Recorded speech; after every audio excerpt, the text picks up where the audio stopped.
Hi everybody, it is Janelle Cooper and I'm here to teach you a very quick and very easy, fun little Halloween project. But it doesn't have to be Halloween. You can actually, the only thing that makes it Halloween really are the cute little appliques in here that I did in little Halloween shapes. They're all done with a magic circle, and I'm not going to demonstrate them on this video because I've done 1-minute videos for each one of these. So if you go to my playlist that's called Stitch Minute, I teach 1-minute techniques or 1-minute stitches and lots of fun little things that are crammed into 1 minute. So go find those videos and you'll find not only the Halloween ones, but I also have flower ones. I have a rabbit, there's a heart, there's a clover. So you can do these little bags for just about any season or any little gift bag that you want to do. What's fun about these is they're just made with a very simple granny circle or granny square with a little top on it, and then we just add a cord to tie it together. And if you want to, like I don't mind it having, it's gonna have little holes in it. If you want to put something in there that doesn't, that you don't want to fall through, I would put like one of those little cellophane bags in there and then fill it up with that. And then you just, it's just a cute little outside wrapping and it's super fun. You're going to be so surprised how fast this goes. So I'm going to do one for you really quickly. I've already done half of it. Well, actually I haven't put the cat on there yet, but I'm going to show you how to do the square, and then I'm going to show you how to combine the squares together and add the top, and then put these guys on, and then you're done. So super easy. So we're going to start off with the yarn. I'm just using any cotton yarn. I believe that this is called I Love This Cotton. You can get it at Hobby Lobby, but really any cotton yarn will do. The reason I choose cotton is because it keeps it from being too stretchy. Cotton doesn't stretch as much as like acrylic. Another thing you're going to need is a needle to weave in your ends and a hook. I am just using a regular old H hook, which is a 5mm. Isn't this little spider so cute? His little legs are just twisted. They're so fun. We're going to go ahead and start with a magic circle. Magic circles are super easy, guys. Now, I know that lots of people out there are like, I hate magic circles. All I want you to think about when you think of a magic circle is you're just doing a slip knot, but you're just not pulling it tight. That's the only difference, right? So that's a slip knot before. So like if you're doing a slip knot, you would just pull it, but we're just not gonna pull it. So that's the only difference. It's so easy. I think that a lot of people get stuck in their heads about magic circles. It's really super easy. So you just go like that. You don't pull the circle tight. You're gonna do a chain to just hold it in place, just like that. And then in order to do a granny square, and I do have a 1-minute video for granny squares too, but this is going to be a little bit slower and easier to understand than trying to cram all that information into 1 minute. So all you're going to do is you're going to chain 2, right? So you already chained 1, chain 1 more, and then we're going to do 2 double crochets.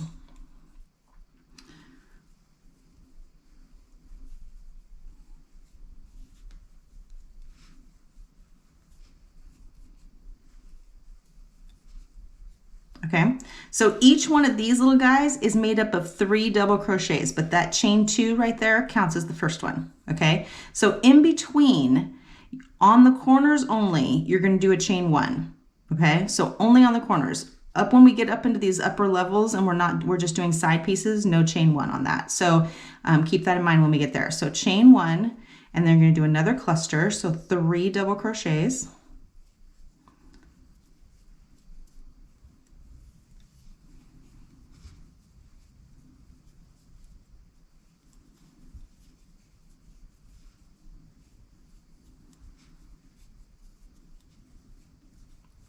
And then, so that's your second cluster, chain 1 after the cluster, do another one. So you're doing 4 total.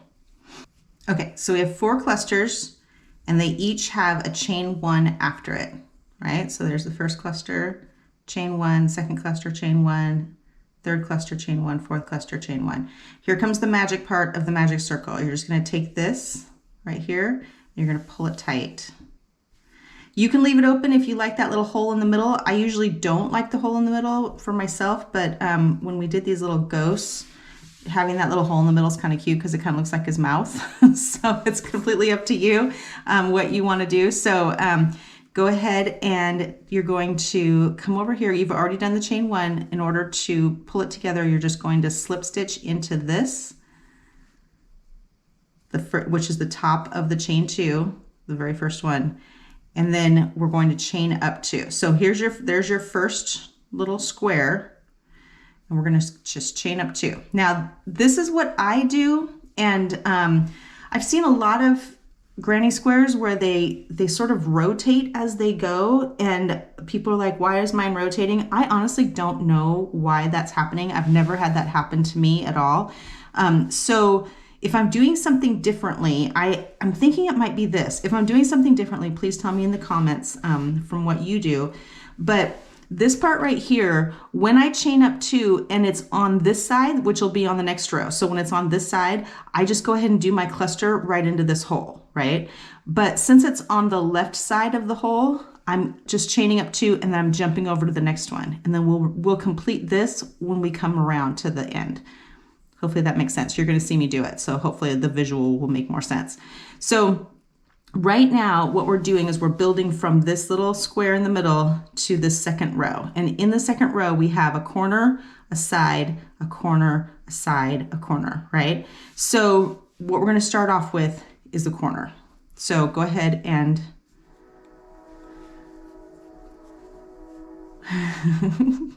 my daughter has a train that goes right by her house. And it's very loud, so I apologize. There's a train in the background. Okay, so first cluster, that is the beginning of the corner. So we have to do another cluster right here. So you're gonna do a chain 1 in between, and then go right back into that same hole to do the second cluster.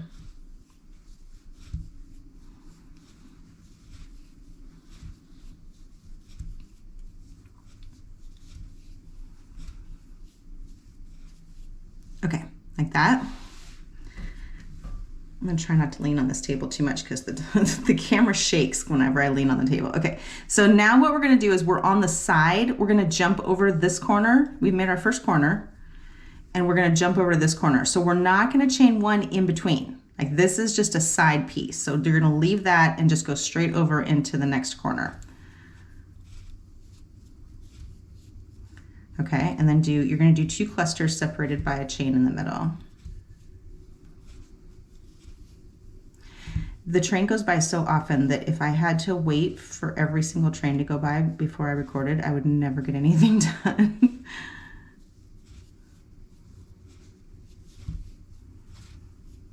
And I've actually kind of learned to love the sound of it. It was weird at first, but now I'm like, I kind of like it. It's pretty loud though. She also has church bells too on Sunday, like right down the street, which is really kind of a cool sound too. Okay, so once again, we've finished this corner and we're gonna go straight into the next corner. So you're gonna not do a chain 1 on the side.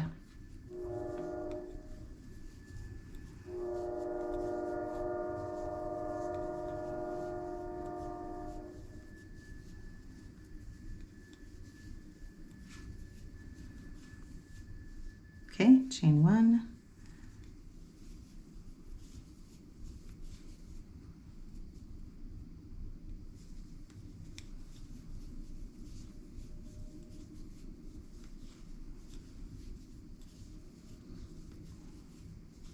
Okay, and then last corner. So this one's going to be kind of odd because we already kind of, we started it at the beginning, but that's going to be where we finish it. So we're going to go ahead and jump over and do our corner here. But on that last cluster, we're only going to do 2 double crochets because there's a chain 2 already here that counts as a double crochet. So go ahead and jump over, no chain in between, jump over and do your corner.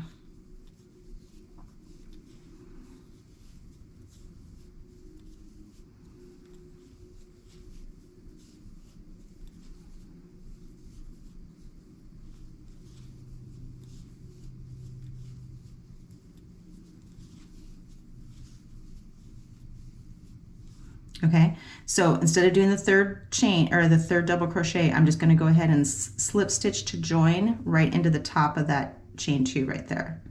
Okay, so you finished the second round. We're going to do 3 in this color. The third one is where we do a cluster right in the side, and when we do that, we're just going to go right in between these 2. Even though there's not a chain 1 there, you're still going to do your cluster right in between those 2 up here.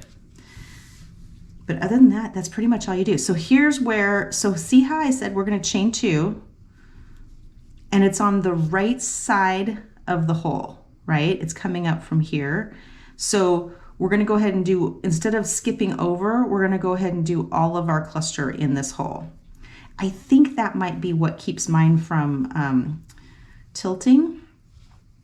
I'm not sure because I've never had it tilt. So anyone who has, please comment and tell me what the difference is so that I can pass that information along.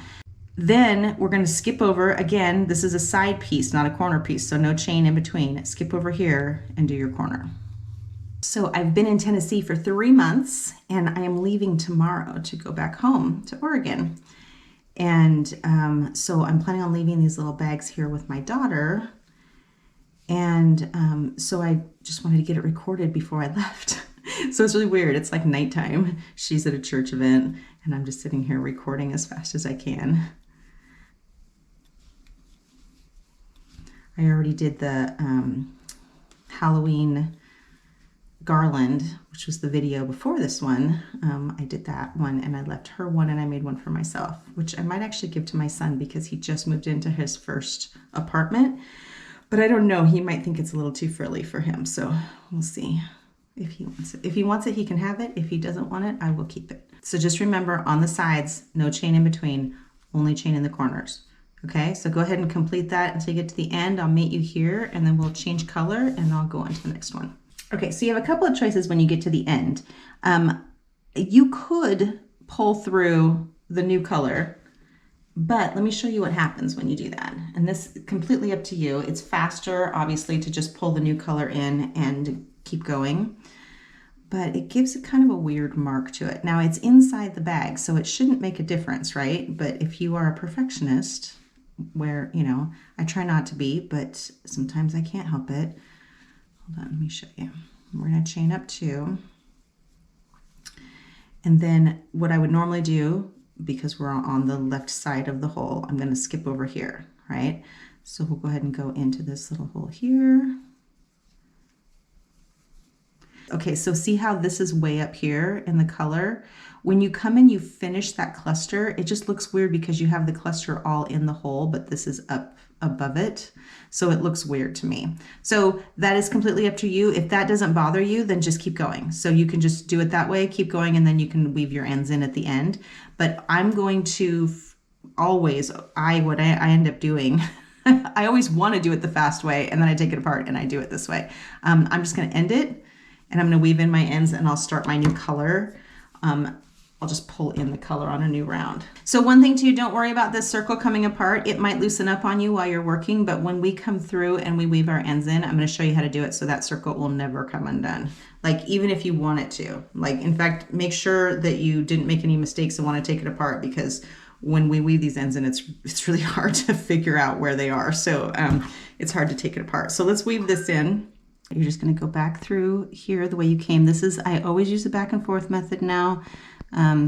It's just, it's really hard to get it apart once it's together. So just, know that before you do it, so that, if you're planning on taking anything apart, maybe if you're still questioning your choices and you're wondering if maybe you should change something, don't weave in your ends yet, because you may not be able to find them to get back out. So you just go all the way through where you want to stop, jump over something. Like you can either go through a separate piece or you can jump over something that's just going to keep it from coming back out, and then go right back the way you came.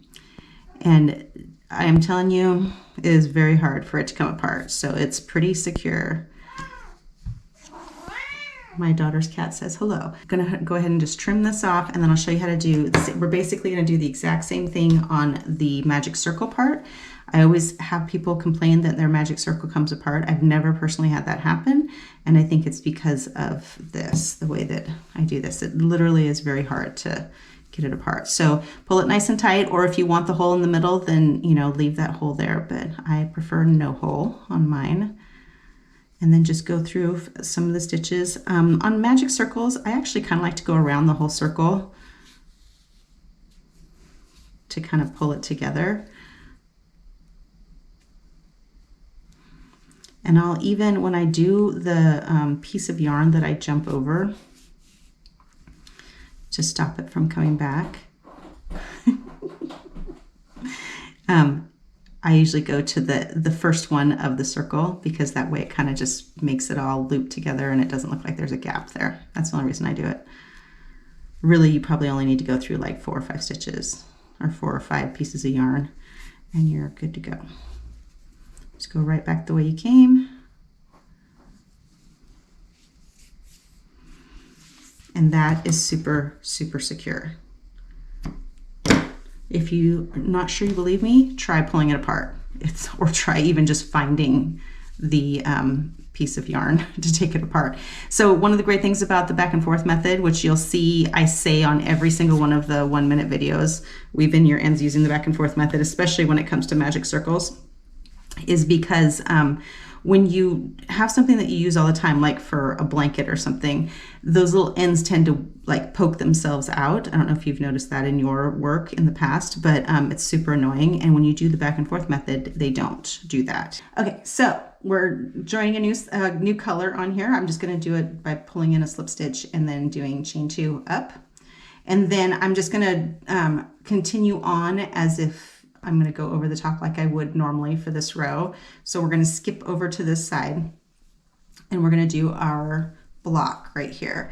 And you're just going to continue going outward doing the exact same thing. You only do the chain in the corners and it's going to grow by 1 block per side for every row basically. So, so just continue doing that all the way around until you get out 2 more rows and then we'll finish it up. Weave in your ends and then I'll show you how to combine them together and then we'll do the top. It's going to be so fast. So right here, see how it does this like zigzag? It's called the zigzag join, actually a zigzag stitch. I always get it kind of confused with the zipper stitch, which is something else that I also use often, but I just love the way that looks. So we're going to do that. I'm going to show you how to do it real quick. It's super easy. We're just going to get started, just take your contrasting yarn, or you can actually use the same if you want, whatever color you want to use. You're going to start in the tippy corner, so in the hole that's in the corner. You're going to pull the yarn through and then do a slip stitch or a chain just to kind of lock it in place.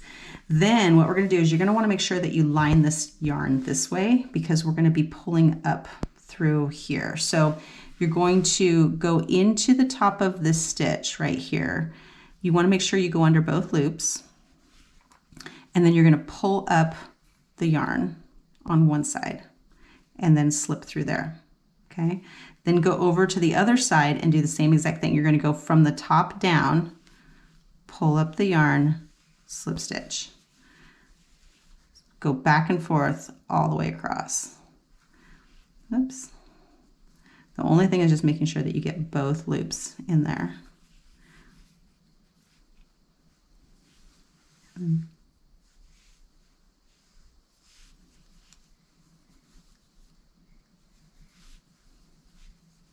Once you get a rhythm, it's pretty easy.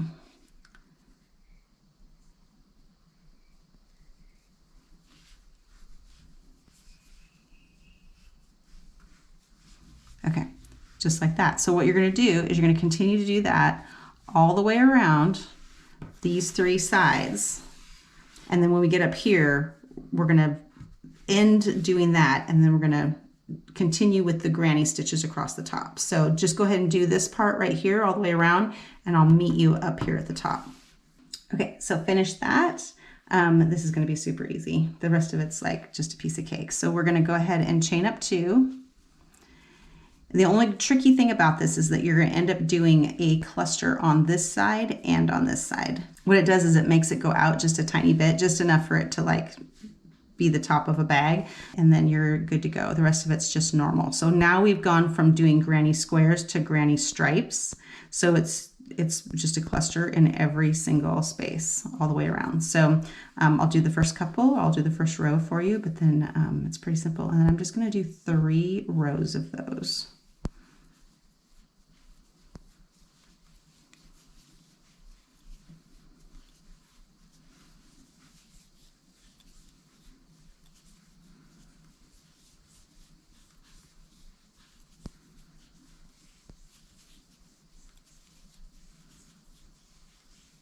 And I'm just going to go ahead and slip stitch right in here and then join those. And it's going to look funny at first because it's that chain's going straight up off of here. But don't worry, when we come around that second row and we put our cluster right here, it'll separate them so you won't even know it's there. So go ahead and chain up 2. And because it kind of feels like it's on the left side, I'm going to jump over and do the cluster over here, and I'll finish that cluster when I come around at the end of that row. So just continue doing that until you get to the top of the 3rd row, and then we will do the tie, and we'll glue on our little applique, and you'll be all set. These literally take, like, when you're focused, which I haven't been while I've been recording this, but when you're focused, you can probably make one of these in like less than an hour. I mean, the applique part takes a little bit longer, but if you have the appliques made up ahead of time and you just make the little bag, probably the project takes maybe like an hour total to do. So you can make a whole bunch of them. I actually just take my cord and I make it about as long as I want it to be. Here, I can even show you on here when it's untied about how long it is. And, you know, if you were going to do it really, really tightly, then I would say give it a little extra space, but I do a really, really loose braid on it. So it doesn't really, you don't really need a lot of extra space, just enough to kind of like cut your ends so that they match. So I'm going to give it to... That looks good, right? It's actually even a little bit long, probably. Here, I'll do that. Okay, so just cut 3 of those.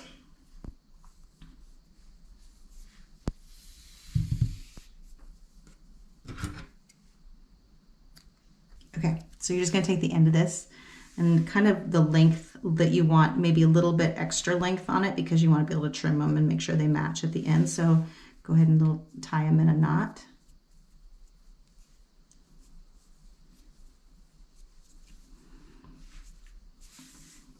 Okay, so I recommend to do this braid, find something heavy to hold this down because you kind of need some tension.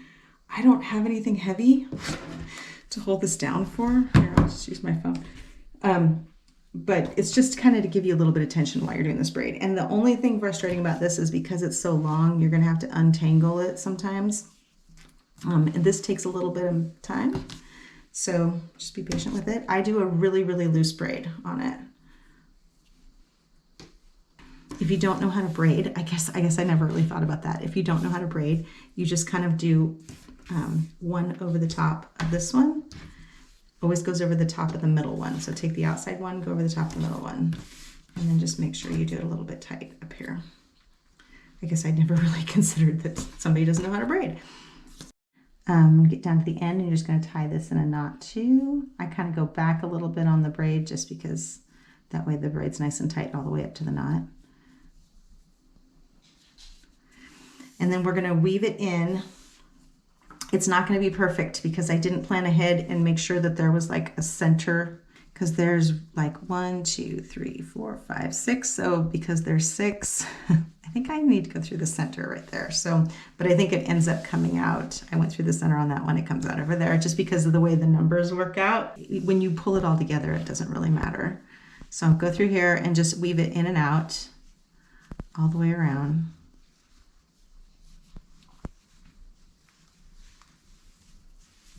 See, that's just how it works out. So, I mean, you could, yeah, if you went in this way, it's not going to be right. So I just left it out here.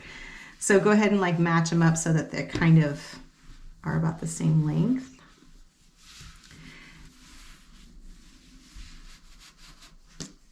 And then I just kind of trimmed these. I mean, wow, I did not plan that at all, but I just kind of trimmed them so that they're not quite so long and they kind of match.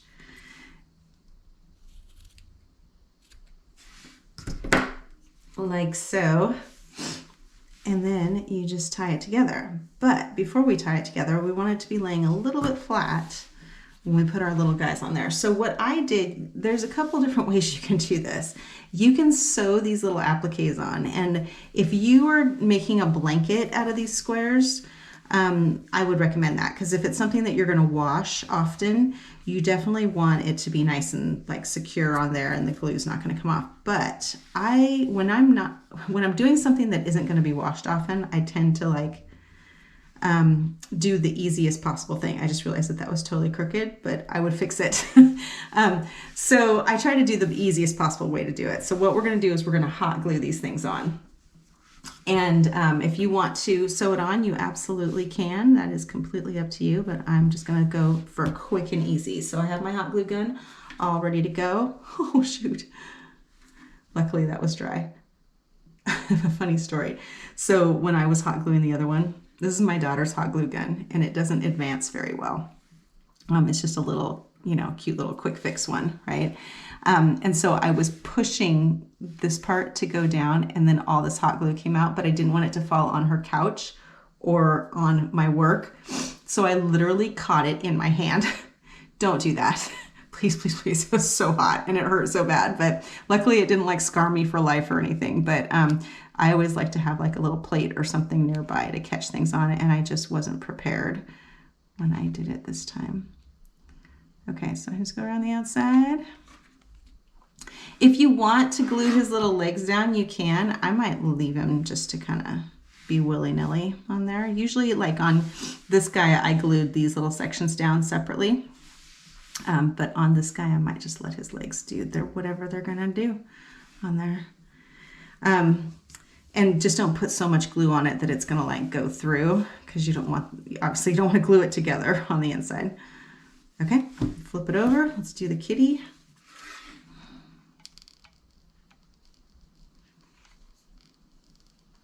These were the leftover appliques that I made for the garland video. That's why this one doesn't have matching appliques there. This is what I had left over. So this one has a ghost on both sides. This one has a bat on both sides. And this one has a kitty and a spider.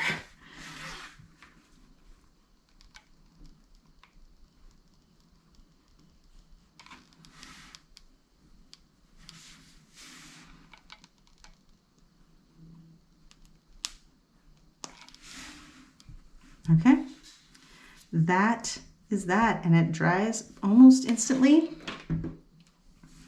So super easy.